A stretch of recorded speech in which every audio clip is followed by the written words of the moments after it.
여호와여, 나의 대적이 어찌 그리 많은지요. 일어나 나를 치는 자가 많으니이다. 많은 사람이 나를 대적하여 말하기를 그는 하나님께 구원을 받지 못한다 하나이다. 셀라.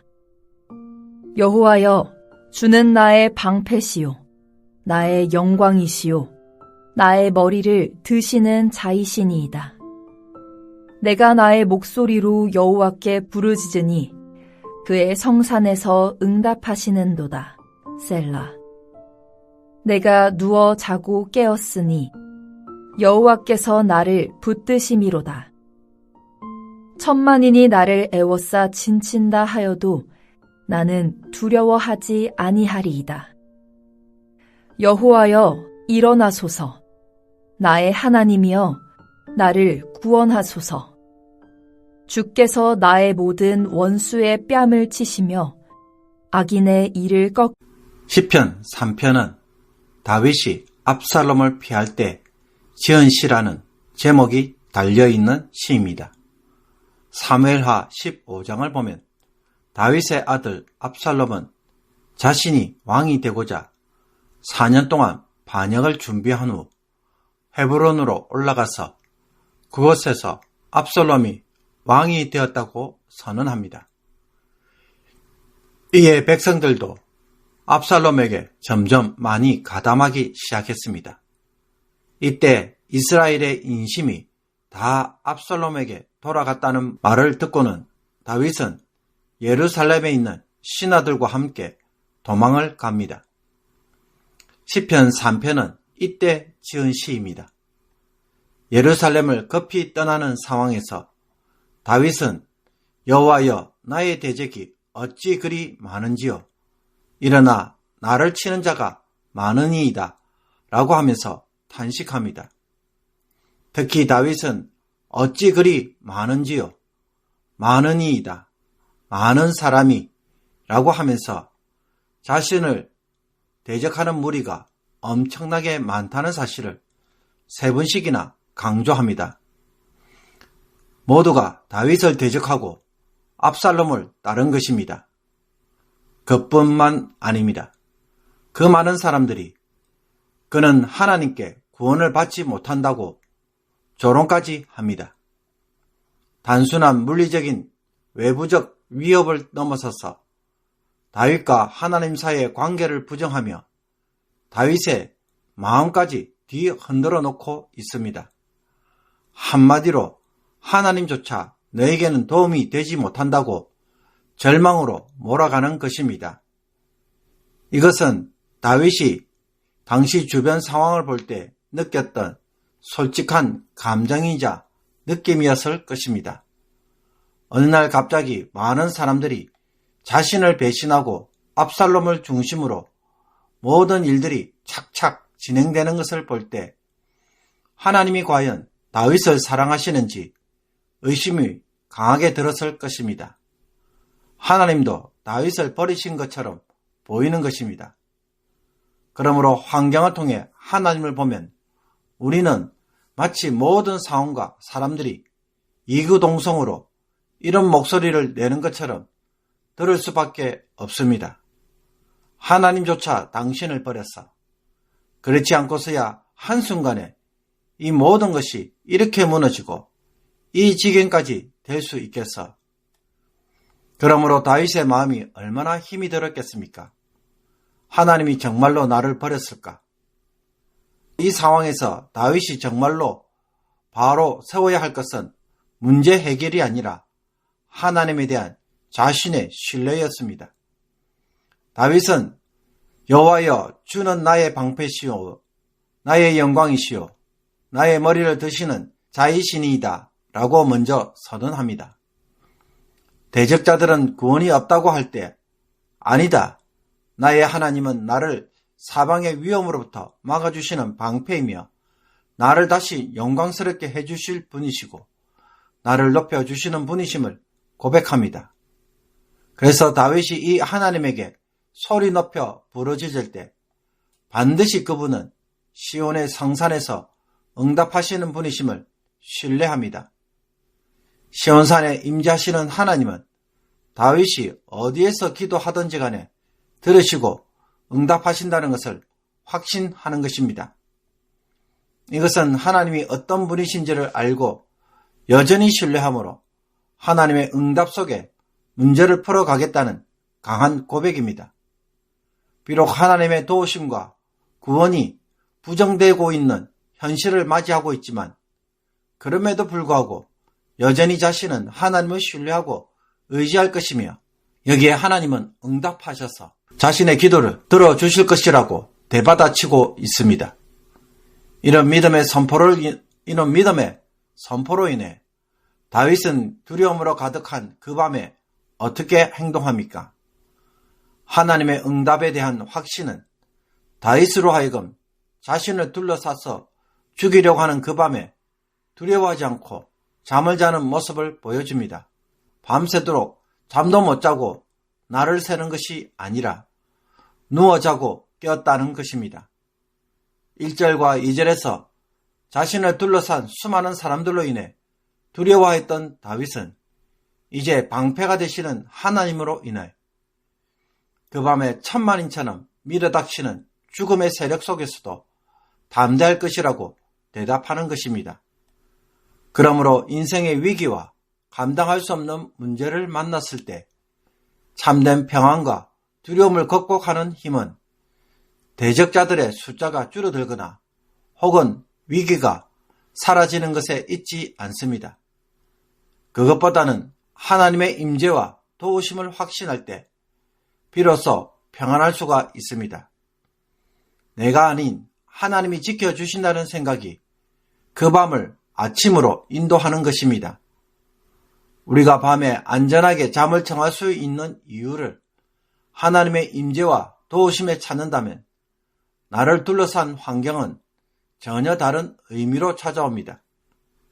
그렇다면 내가 하나님을 신뢰하고 의지할 때 과연 하나님도 정말로 나를 도우시고 구원하실까요? 이것이 신자들이 하나님께 정말로 묻고 싶은 질문일 것입니다.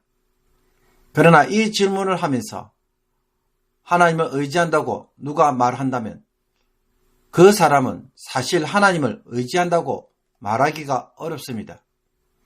하나님은 구원을 간구하는 자들에게 언제나 응답하시고 신실하신 분이시다는 것을 믿지 않는다면 그 사람은 하나님을 제대로 의지하는 백성이라고 말할 수 없는 것입니다. 하나님의 구원은 하나님이 어떤 분이신지를 확실히 믿고 의지하는 것에서 시작합니다. 쉽게 말해 상황이 아니라 하나님을 붙잡는 자에게 하나님은 응답하시기 때문입니다.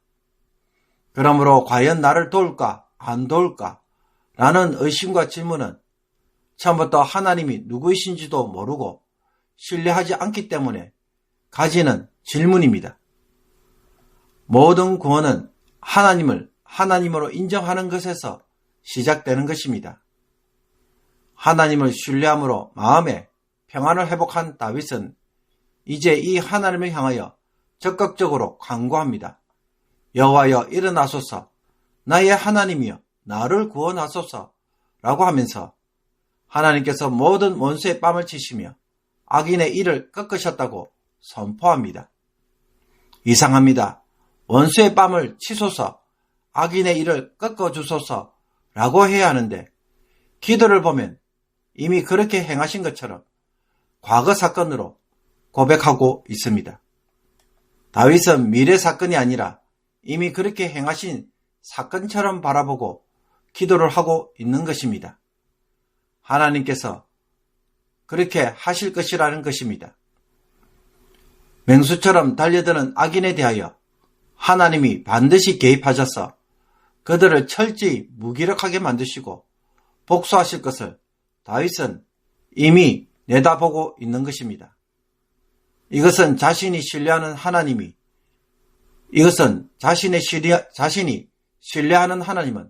전능하신 분이시고 방패이시기에 당연히 그렇게 하실 것을 이미 확신하고 있다는 것입니다. 그러므로 다윗은 구원이 없다고 선포하는 자들에게 도리어 다시 한번 외칩니다.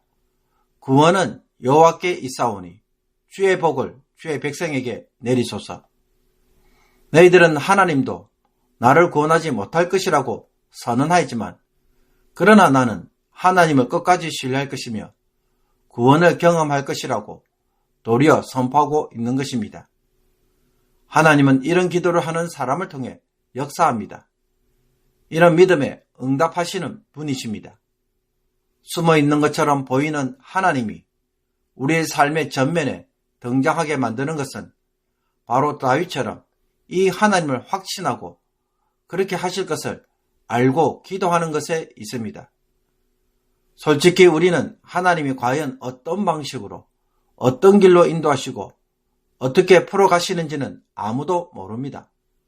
그러나 우리가 기도 중에 알고 확신하는 것은 하나님은 우리의 방패이시고 영광이 되시며 나의 머리를 들게 하시는 분이시기에 얼마든지 나를 구원하실 수 있다는 것입니다. 그 결과 어떤 방법인지는 모르지만 그들을 얼마든지 박살낼 수 있음을 기도로 선언하는 것입니다. 이런 기도 속에서 우리는 그 하나님이 나의 삶 주변에서 일하시는 것을 눈으로 보게 되는 것입니다.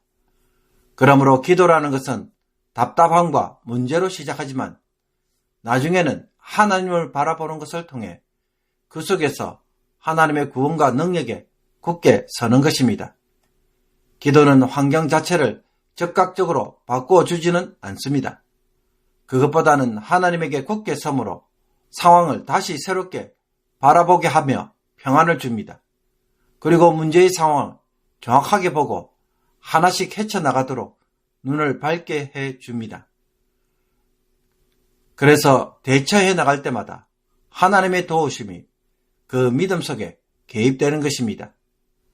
지금 나의 기도는 문제만 쳐다보다가 나를 둘러싼 수많은 대적자들만 쳐다보다가 두려움과 탄식 속에 허우적거리고 있지는 않습니까? 아니면 그 속에서 하나님을 바라보고 하나님 때문에 소망을 품고 하나님의 도우심을 확신함으로 문제를 다시 볼 수 있는 사람입니까? 구원은 여호와께 있사오니 라고 다윗처럼 확신한다면 나는 무엇을 붙들고 시작해야 할까요? 하나님을 간절히 붙잡는 것에서 시작해야 합니다. 또 하나님이 어떻게 일하시는지를 바라봄으로써 그 하나님의 뜻에 합당한 방식으로 대처해 나갈 때에 그 은혜를 잊게 될 것입니다. 그러므로 그는 기도하는 사람으로 먼저 시작할 수밖에 없는 것입니다. 기도의 사람, 그리고 다윗처럼 기도함으로 미래의 사건이 과거 사건으로 체험되는 성도가 되기를 주님의 이름으로 축복합니다. 기도 드리겠습니다. 하나님, 누구든지 주의 이름을 부르는 자는 구원을 얻으리라고 하신 말씀처럼 하나님이 누구이신지 신뢰하며 의지할 때에 하나님의 도우심과 구원을 누리게 하여 주옵소서. 두려움과 문제 해결에만 급급해서 부르짖는 기도를 하다가 스스로 실망하고 낙심하는 자가 되지 않게 하옵소서. 하나님이 어떤 분이신지를 기도 중에 깨닫고 신뢰함으로 하나님을 붙잡는 자들이 되게 하옵소서. 그래서 하나님의 구원을 기억하고 맛보아 알게 하옵소서. 기도하러 왔다가 문제만 붙잡고 돌아가는 자들이 아니라 이제는 구원의 하나님을 꼭 붙잡는 자들이 되게 하여 주셔서 오늘도 하나님의 살아계심을 반드시 증거하는 복된 인생이 되게 하여 주옵소서. 예수 그리스도의 이름으로 기도하옵나이다. 아멘.